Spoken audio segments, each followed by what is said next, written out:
Hi, I'm Jahani and here Iran. The nature of Qom province becomes lush and refreshing in the spring, like the other parts of this country. The green wheat fields, the golden color of rapeseed farms,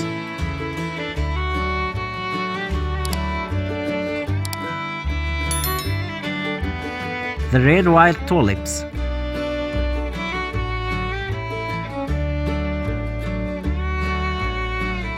the white and pink blooms of trees,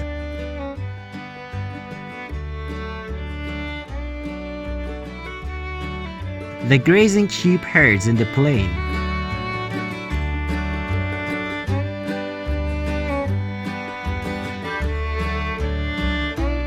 the cloudy sky and the spring freshness give a glorious beauty to the nature of Qom province in this season.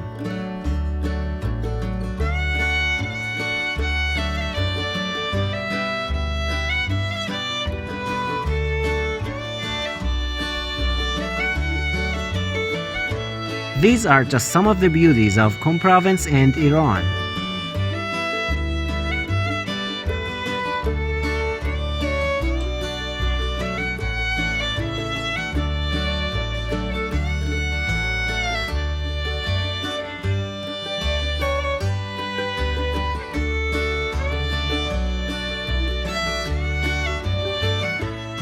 To watch the other endless beauties of my country, please like this video and subscribe to my YouTube channel to receive the next videos.